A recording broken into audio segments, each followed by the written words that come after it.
Hello friends, welcome back to my videos again. Today we'll be looking after the hips. Okay, one of the most important part of the body. And when we are working with the hip joints, we can do a great prevention for many types of leg pains and the back pains also. Okay, this works as a medium. The hips works as a medium, and how Guruji has developed the asanas, the different ways, the dynamism with support, without support. So we can work with the hip joints in order to prevent the back pains and the leg pains. Okay, friends, I am making this video to motivate all of you to practice Iyengar yoga, particularly during this period of coronavirus outbreak, because of which we are totally stationed at home. We cannot go outside, but we have to stay home, we have to stay happy, we have to stay healthy also. So that is the way I am trying my best to help you.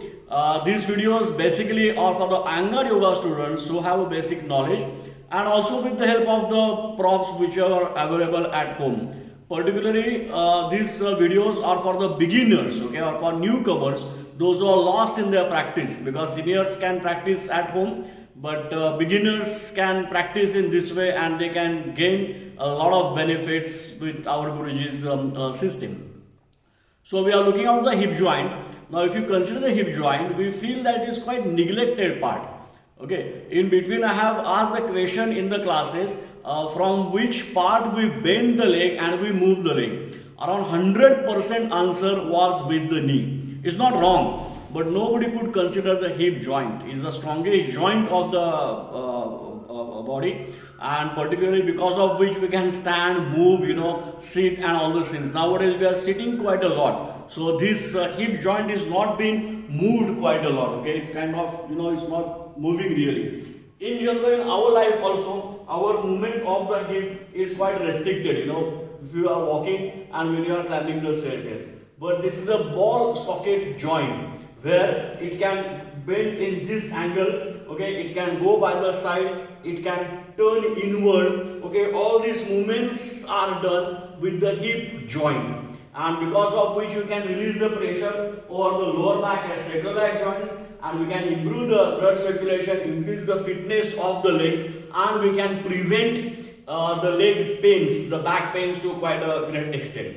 Okay, so now we'll be starting first to relax the hip joint and to work with the legs in a supine posture. Okay, so here we are doing Supta Padangusthasana, bent leg, okay, or Supta Pavan Muktasana, ek part. Okay, so bend your right leg inside and bring it to your abdomen, hold the leg and pull the leg. Now here you will find out that the hip joint is quite working a lot by relaxation of the sacroiliac joint. Okay, the lumbar region, sacrum will raise down. But still you will see what is happening, that the hip is going upward. It is being compressed. Okay, when we are sitting for a long time, it is getting compressed. So we use the belts, right? Those who know, you can do with belts if you have the belts at home. If not, you can have this dupatta right at the head of the femur here. So you can pull this down and then bend the other leg. You can keep the foot in this only way. Now bring this leg to the abdomen. First you have to bend the leg and you have to take it to your abdomen and slowly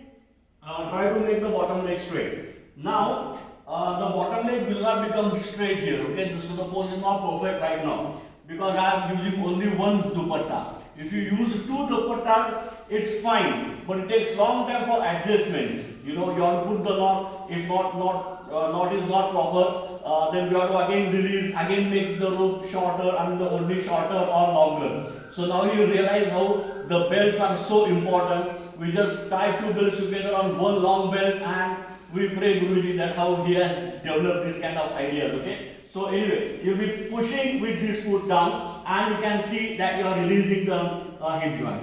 Okay, this way. This will give a great relief for the hips. Okay. So here, Supta Padangusthasana. Okay, I have told you in the first episode itself, Supta Padangusthasana can work nicely for most of the problems. So here, anyway, we are in Supta Padangusthasana, but again we are using this dupatta in order to get the proper alignment, get the release in the hip joint, and also to create the space in the hip joint. Okay, and we are sitting nowadays for lot of time, less activity. So let the leg be mobile. you may will have a feeling nowadays that the legs are becoming very very heavy. You want to go somewhere, you want to do something, but it's so happening that we go forward and the legs are coming backward. Okay, so that the heaviness, म्हणजे मराठीत ज्याला पाय भरून येणं म्हणतात ना, त्याला इंग्लिशमध्ये शब्द नाही आहे, भरून येतात पाय सध्या, त्यासाठी हे बेस्ट आहे की जेणेकरून ब्रेन चांगला रिलॅक्स होईल. I cannot translate few words in English, I'm sorry, but this is giving the feeling that the legs are so heavy that we are moving forward and the legs are being dragged backwards. So release the legs in this and find out the relaxation of the brain here. Okay. So now Supta Padangusthasana 2, maybe with additional supports. Okay. I put a knot to this dupatta, so she is pulling with the right hand, and of course I am using a chumbar. Now few episodes back I have rolled the chumbar in some other way. Today I am rolling it the other way. Okay, this will go for the hip joint here.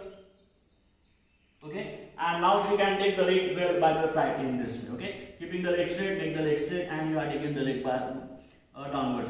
Now obviously the legs will not go down to the floor, but that's all right, that doesn't matter, but make sure that your hip joint is working nicely.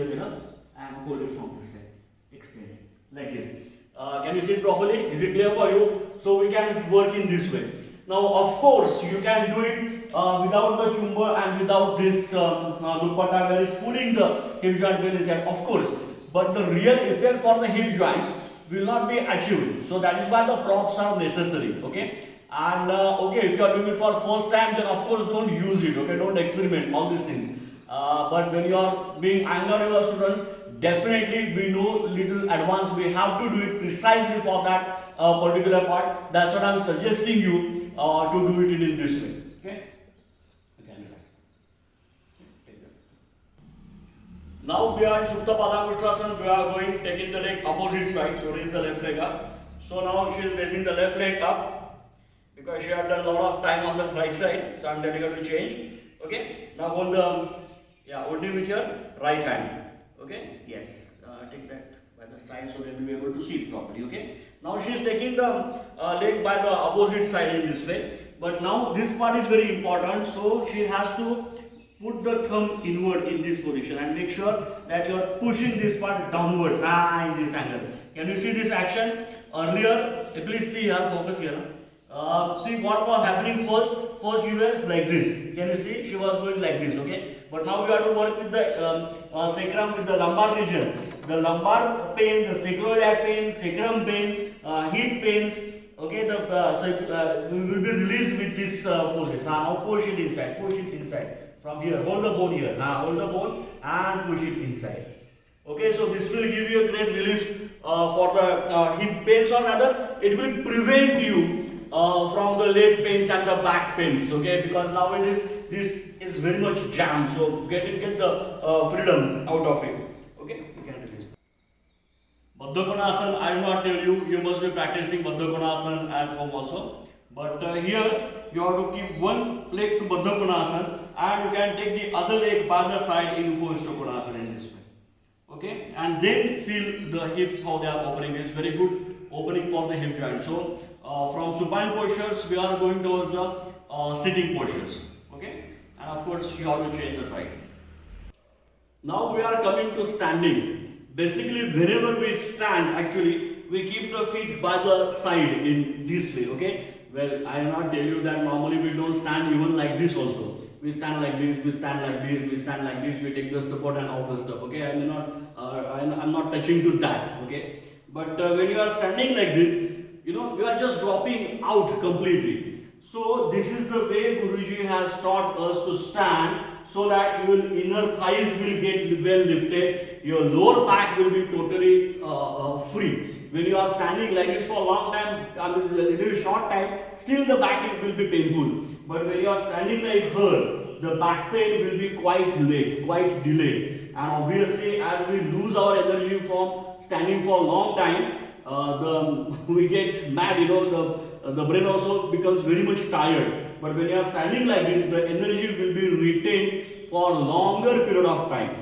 Okay, so now get up from the sofa, get up from the TV and just simply stand like this. This has a magical effect. When you do it, you will certainly can realize it immediately like this.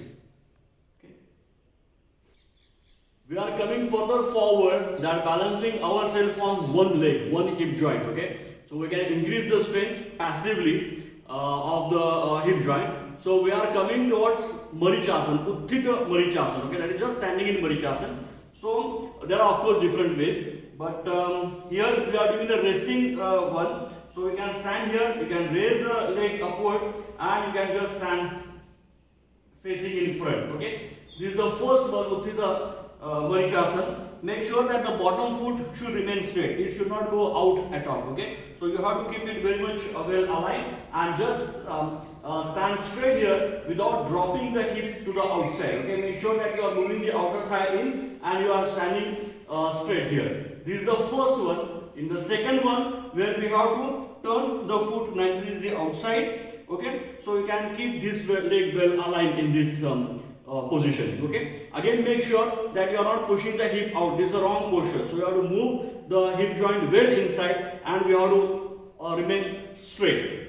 Okay, here if you are tall, because now we cannot change the height of the sofa. If you are very tall, you can add up the blankets or the pillows or the bolsters here. Okay, and then you can raise the foot upward, raise the leg upward in this posture. Okay, on the other hand, if you are short, then you can add some support for your bottom leg.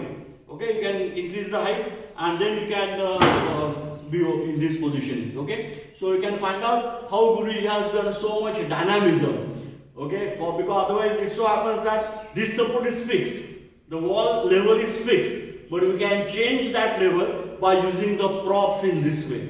Okay, so always thank Guruji how he has taught us. Okay, Vrikshasana. Okay, that comes in the standing poses first if you are related with the hip, because we are balancing on the one leg, one hip. Okay, but I want to warn you that do not go for the picturesque pose where you might be staying in this posture for a long time like this. Can you see I am pushing the hip out in this way? Don't do this. Okay, make sure, or in that case you may take a little support. Remember, it's a little support. Basically it's a Vrikshasana. Vriksha doesn't need any support. Okay, it's not a Kripasana. Okay, it's not a Bhushasana. Me Zulpasana किंवा Velasana म्हणत नाही यातला. Vrikshasana म्हणतात. Okay, so make sure that you are well aligned in this posture.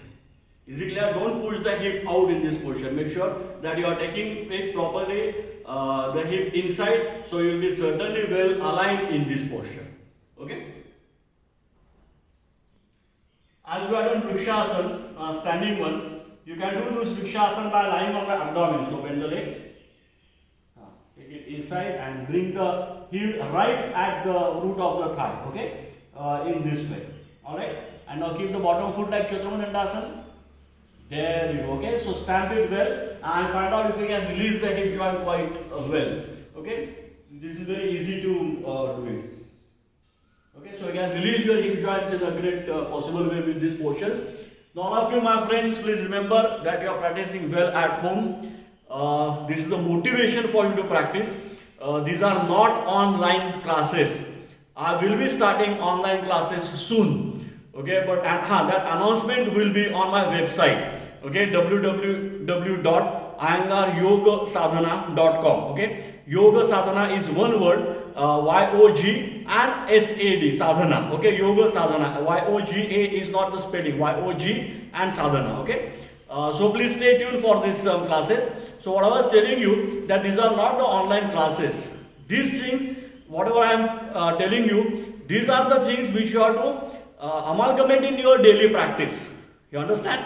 Okay, so stay home, stay healthy, okay, and stay safe and stay relaxed also. Okay, and stay tuned for the next videos. Okay, see you.